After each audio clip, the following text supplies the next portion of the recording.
Hey guys, welcome back to OK Jank. I'm bringing you something a little bit different today. I'm going to bring you a Magic the Gathering deck profile for the standard format.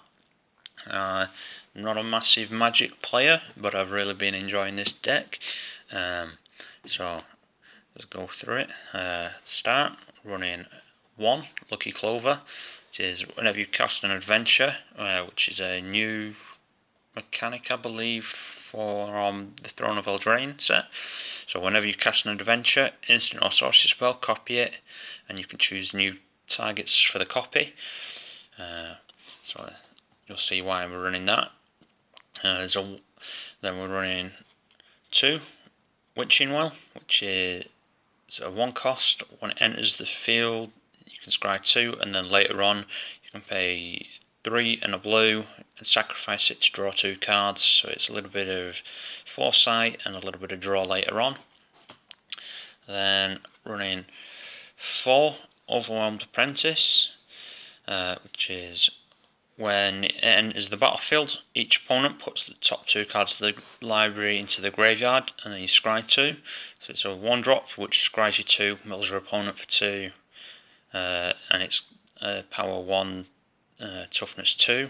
So it's a good turn 1 play. A lot of the time you drop this turn 1, people won't know what you're playing, but then turn 2 you'll play either this or the Drowned Secrets, and they'll soon realise that you are playing mill.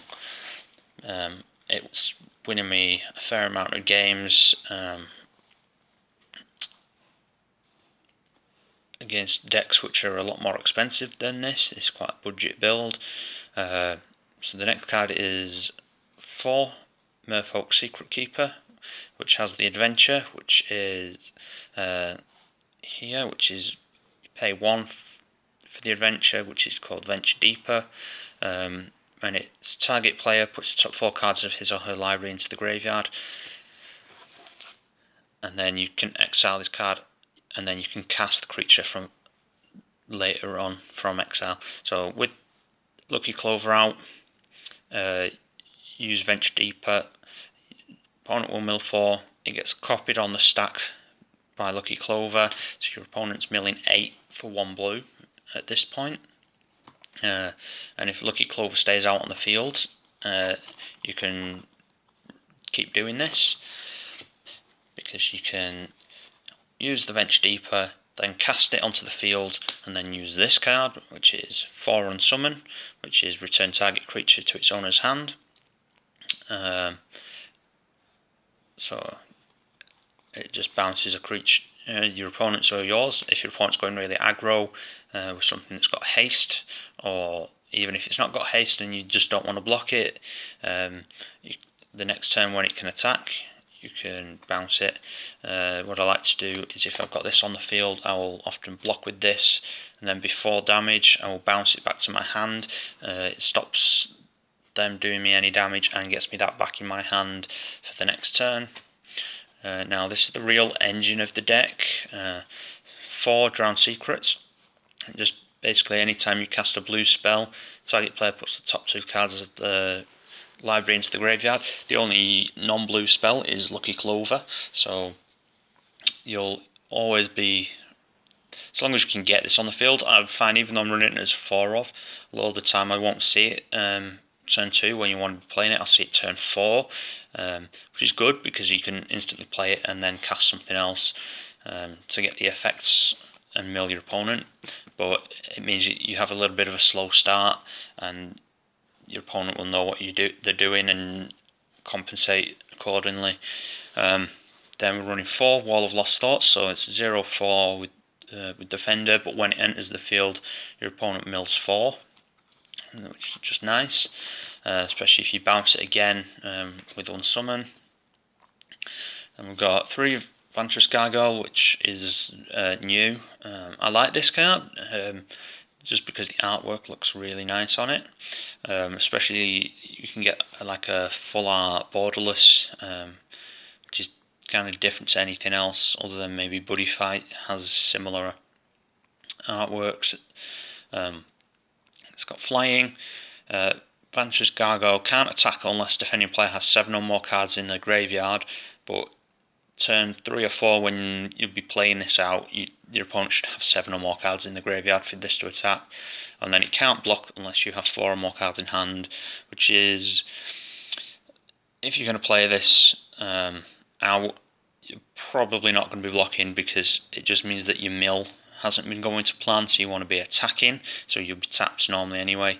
And then it has the other ability of you can tap it and each player puts the top card of the library into the graveyard, but like I say, it's a 2-drop 5/4 with flying, so you're not really going to be using that. You're going to play it when it can attack, you're going to attack with it, because otherwise you're milling yourself as well, which is, it's not great unless you've scryed earlier.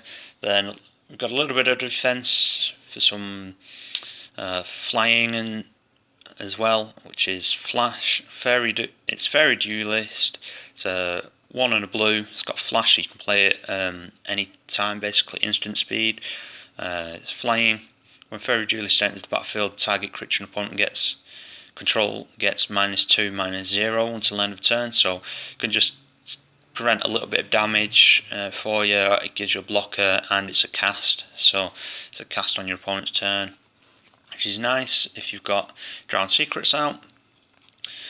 Then we're playing 1 Quench. The reason I'm running it as 1 is because you don't want to see it all the time, because there's counter spells which mill, like the next card, which is Didn't Say Please. But a lot of the time, if they realise the milling, they might just sometimes bait you with a couple of spells. If you don't counter it with this, Didn't Say Please, then they'll tap out, play something big, and then you can counter it with Quench, which is cheaper. It's for 2, and then they can't pay the 2, it counters it, which is just, it's a nice, you can up that and down the size of this next card, which is 4 Didn't Say Please, which is 1 and 2 blue, counter target spell, it controller then mills 3. It's the same as the next counter, which is 3 Thought Collapse, so it's the same thing. So you're running 7 mill counters.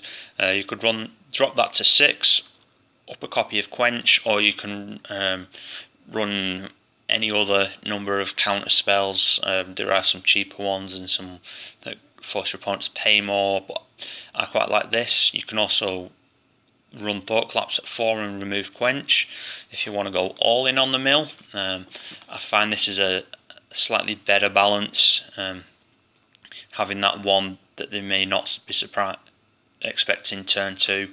It might just, you can just act like you've not got anything to play, so you keep 2 mana open and counter the first thing they play, just so that they then are cautious of how many counter spells you actually have throughout the game. Although sometimes if you do that and counter the first thing, they'll just play everything, and they won't care, because it's then for you to decide what's the important thing to counter. So you got to be careful with your counters with this. And then the next, because you need some draw power, is Into the Story. It's 5 and 2 blue, but it costs 3 less if your opponent has 7 or more cards in the graveyard. Draws you 4 cards, so just a sheer draw power for 4 basically, by the time you're using it, because you're never going to be at 7 mana, where you're not going to be wanting to cast other things instead, or the game's decided at that point. Then you've got 3 Mystic Sanctuary, which enters the battlefield tapped unless you control 3 or more islands, which you should do, unless this is one of the lands that you play turn 2 or 3. And then when it enters untapped, you can put a target sorcery or instant on top of your graveyard, from your graveyard on top of your library, sorry. And then the last 2 non-basic lands are 2 copies of Castle Vantress, which comes in tapped unless you control an island, but adds blue. And then you can pay 2 and 2 blue, tap it and scry 2, so it's useful. And I'll just show you a couple of cards that I've found myself sideboarding sometimes. So sometimes sideboarding a couple more copies of Witching Well, just if I'm against someone that's a little bit slower, I can sideboard in some of these. Gives me some scries, some later draws when things are needed. Then another copy of Vantress Gargoyle, because it's another flyer, it's another big beater. If my opponent's not shown to be played anything flying. And then we've got So Tiny, which is a flash enchant creature for 1. Enchanted creature gets -2. It gets -6 instead, as long as its controller has 7 or more cards in the graveyard. So this can stop small things and big things in the track. Instant speed is quite nice. Running 1 Frogify, which is 1 and a blue. Enchanted creature loses all abilities and is a blue frog creature with base power and toughness 1. And then another copy of Fairy Duelist. Just it's a flash flyer again, prints a little bit of damage, I've already said. Then 1 Mystical Dispute is in my sideboard,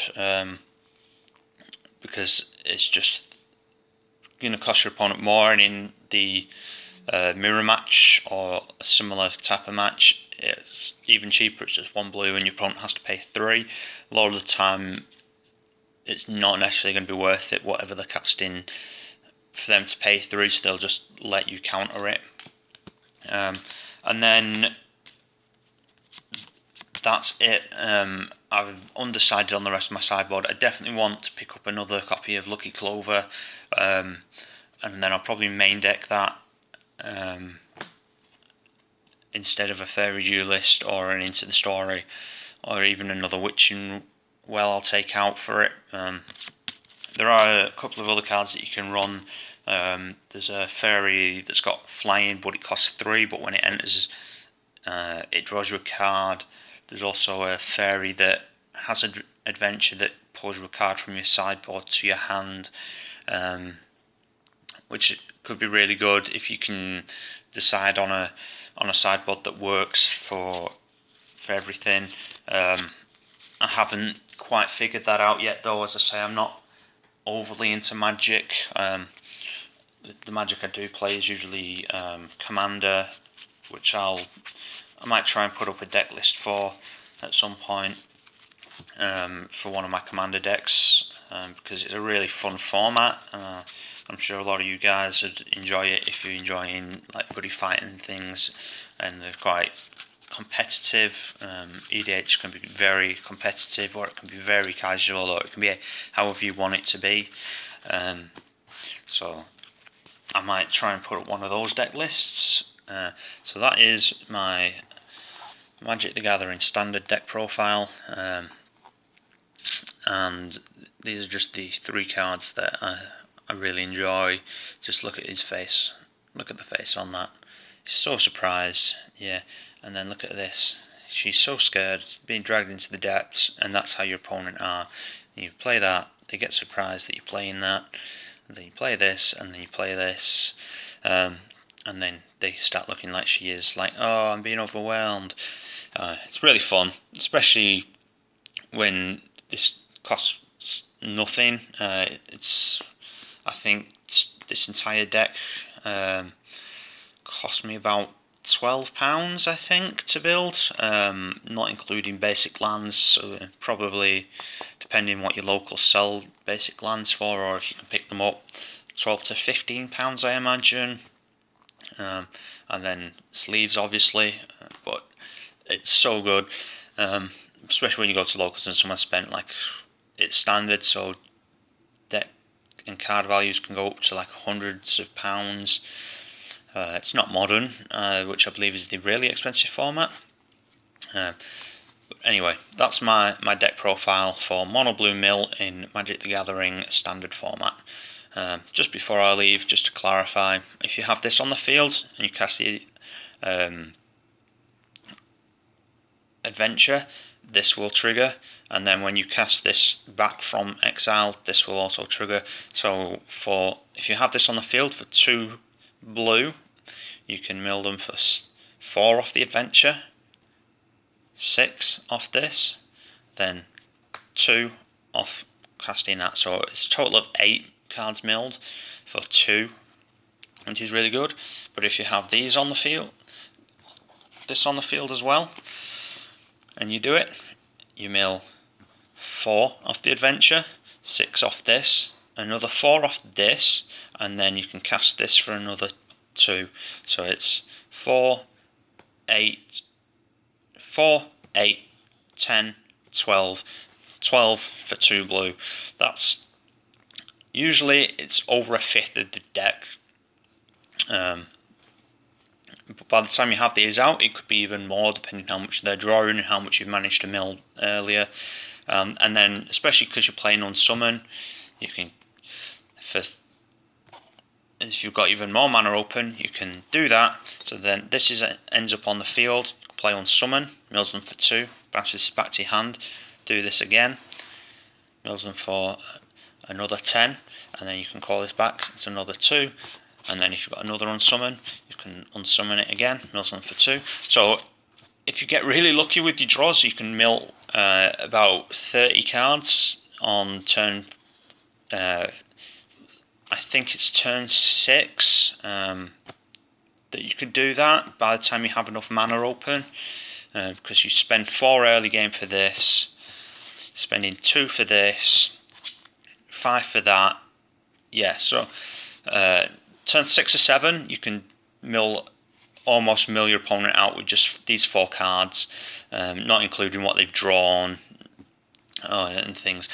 Some people though do run higher than 60 card counts in the deck, which is fine. I believe it's not a restricted deck size, but that's just one of my combos that I enjoy. There is another card similar to Unsummon that costs 1 and a blue, and you return 2 target creatures, one that your opponent controls and yours. Run Away Together, I think it's called, which I've considered, especially sideboarding, as if you're against something aggro. You can, like I said earlier, you can do the thing with this, have this on the field, you can block one of theirs that's not going to hurt it even, or something really big, and then you can use the Run Away Together, as I say, I think it's called. I'll probably check up on it. I think it's from Throne of Eldraine as well. So you can then block something with this, cast the Run Away Together, targeting this and another of theirs, and it basically, because that creature's blocked, that won't deal you any damage then, because that one gets bounced to hand, that won't deal you any damage. So it's a 2 for 2, or a 2 for 1, because this will be on the field already.